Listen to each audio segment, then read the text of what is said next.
Hey guys, and today we're going to be taking a look at email basics for authors, creating your first email list. So let's jump right in and get started. So why do I need a list anyway? You may be asking yourself. With social media and websites and all these other things, is an email list even still relevant? Yes, it is. I'm sure you've heard the saying, the money is in the list, and this is just as true now as it ever was, especially in the indie author community. Your email list is incredibly valuable. I cannot state this strongly enough. And if you don't believe me, look to some of the other successful indie authors, and they're going to tell you the same exact thing. Email, this quote from Jeff here, email is nearly 100 times more effective than social media for authors. Now, that is, in this day and age, a huge statement to make, but it's true. And he goes on to say that he personally saw this for himself with the recent launch, and in the first couple weeks, the book sold about 15,500 copies, of which only about 500 of those were attributable to social media. The other 15,000 was a direct result of email. Now, that's an incredible difference, guys. I mean, that is huge. That's the difference between, you know, paying your light bill that month or not. Obviously, it's a much bigger difference than that, but you get my point. The email list, yes, even in this day and age of social media this and social media that, is still the powerhouse. It's still where the money is at. The money is definitely in the list. Now, if that's not argument enough in support of why you need an email list as an author, consider this. You control your own list. You own the list, you control the list, it's yours. It is absolutely not at the mercy of like a social media company that can change the rules and algorithms anytime it likes. And I'm just going to use Facebook as an example here because I think most of us are probably on Facebook. And don't get me wrong, I love Facebook. Love it. But we've seen in recent time where Facebook had changed some of the algorithms that makes posts that we do on our author pages less visible to people who follow our pages. And now, of course, you still have the option to, boost posts, which get them out to those readers and beyond. But by default, our posts are less visible than they used to be, and it's simply a matter of an algorithm change. But with your own email list, you're not at the mercy of any algorithm or rules changes that would like seriously restrict your ability to communicate with your readers. With your email list, you have their email addresses.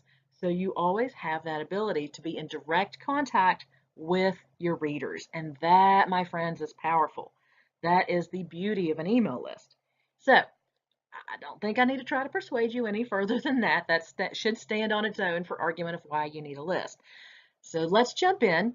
I'm going to give you an over-the-shoulder view today. We're going to do a little screen sharing, and I'm going to show you step by step how to get your email list service provider account set up and get your first list up and running so that we can use it in later videos for your sign-up forms, for actually doing reporting, and a lot of other really, really cool, awesome stuff.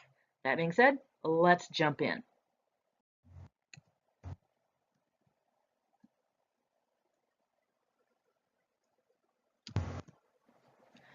Okay, so here we go. We are going to create our very first email list from scratch using MailChimp.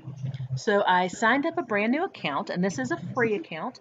MailChimp, geez, MailChimp gives you a free account with up to 2,000 subscribers, and you can send up to, I believe it's 12,000 emails a month to those 2,000 subscribers. Beyond those numbers, you do have to start using their paid service, which that's incredible. That's just an amazing deal, and it's one of the main reasons why I love MailChimp. Plus, they're pretty easy to use.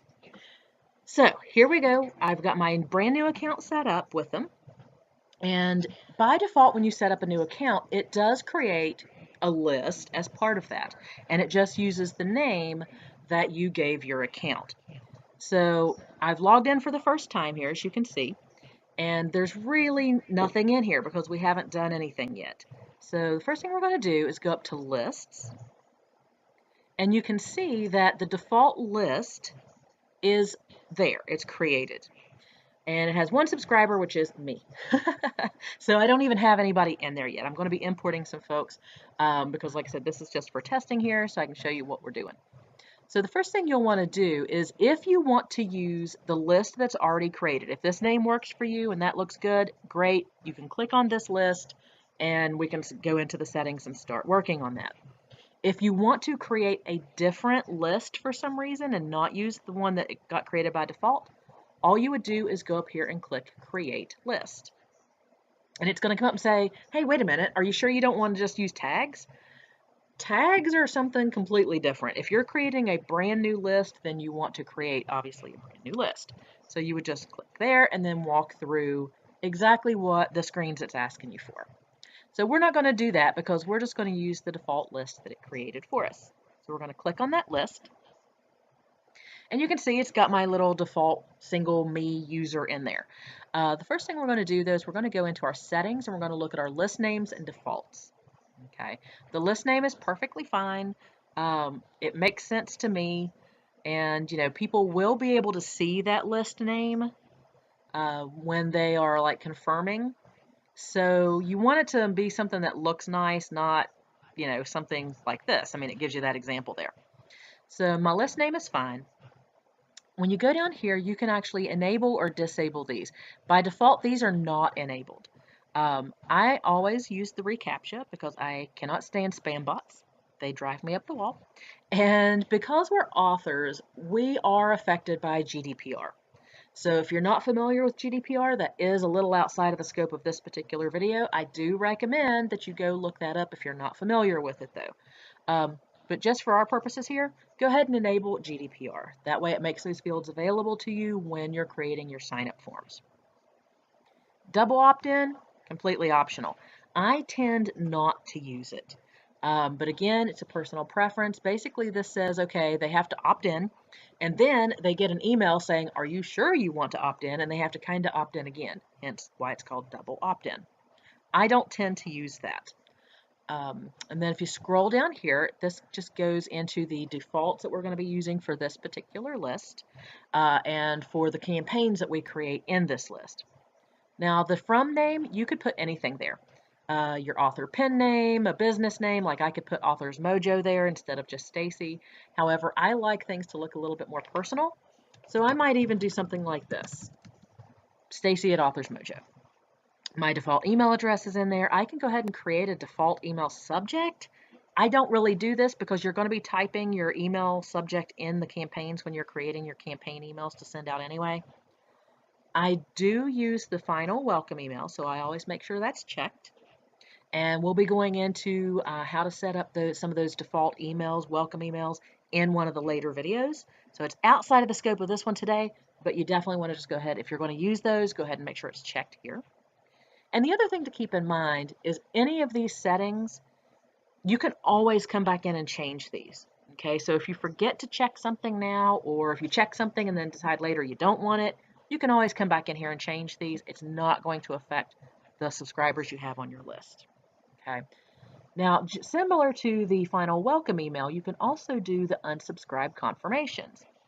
I like to do this because that way when someone unsubscribes, it sends them another email that says, hey, we got your unsubscribe request. No problem. We'll take care of that for you. Are you really sure? We don't really want to break up. We don't want to lose you. And, you can even offer them a little something to say, hey, how can we make this more relevant to you? What can we do to keep you on our list? Something like that. Completely optional. Authors a lot of times don't use it. Businesses are more apt to use it.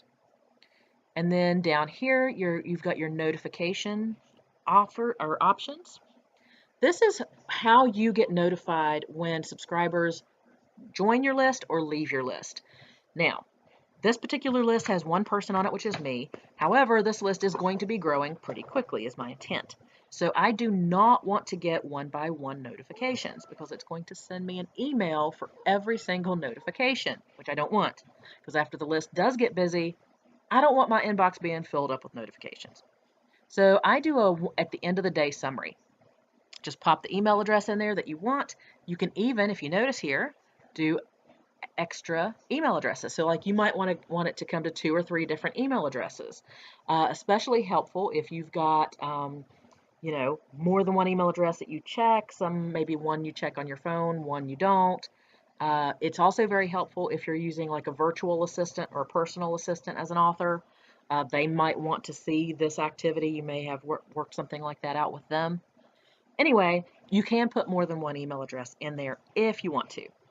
And then at that point, all you're going to do is save list and campaign defaults.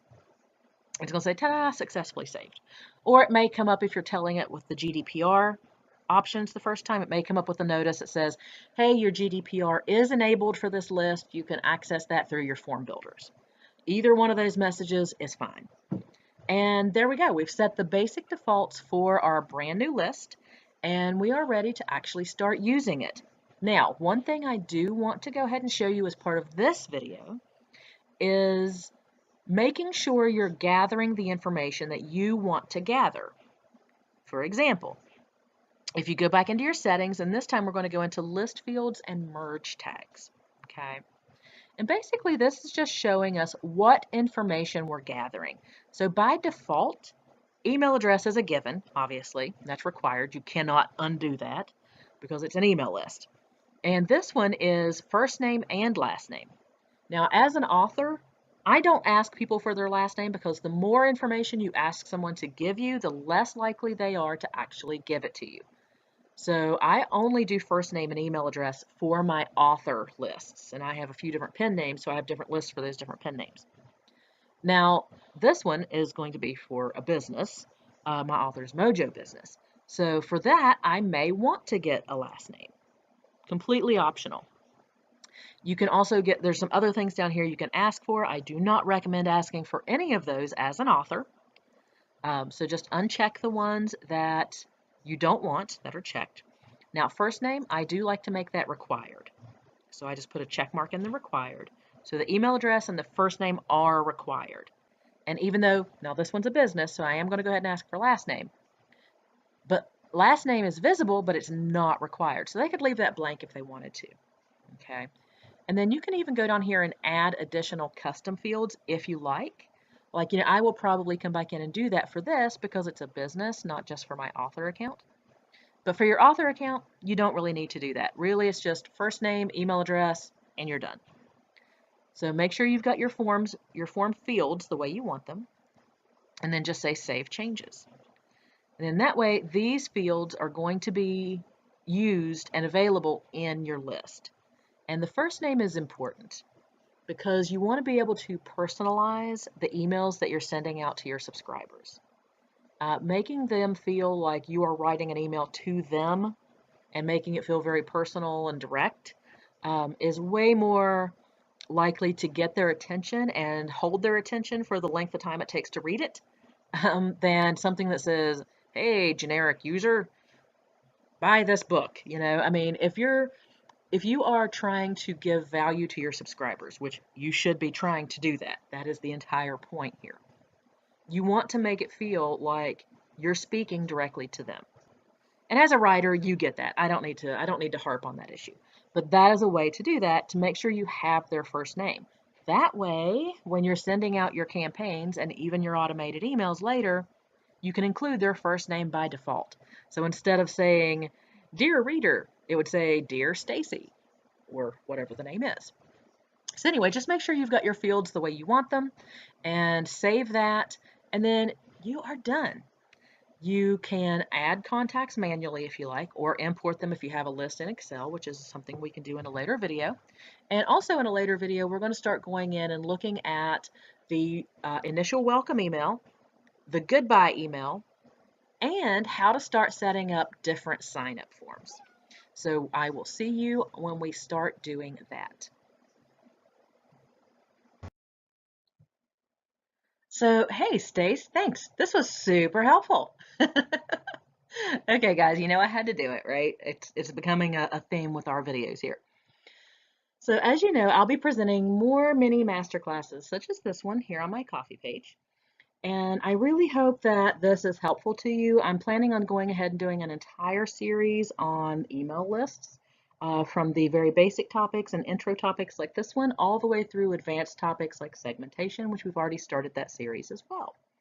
So if you found this helpful and you really like what you see, think about buying me a cup of coffee down below. As most of you who follow me know, I am a huge coffee hound in real life, and I'm almost always have a cup of coffee in hand. So if you buy me a cup of coffee down below, most likely it is actually going to be buying me a cup of coffee. So you know where your money's going.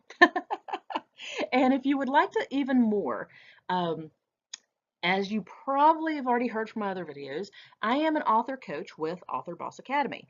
And I do invite you to come join us over at authorbossacademy.com or come check us out on our open Facebook group over at facebook.com/groups/author LAB. That's author like a boss, author lab. You can get in there, drop us a note, say hi, say how you found us. Tell us what's going on in your author business. What are your struggles? What do you need help with? What can we maybe help you out with? But definitely come by Author Like a Boss on Facebook and join us and let us know how you're doing. And until the next email, or until the next other series, depending on what our next series is going to be, because we've got others coming up. Have a great day, and I will see you there. Bye.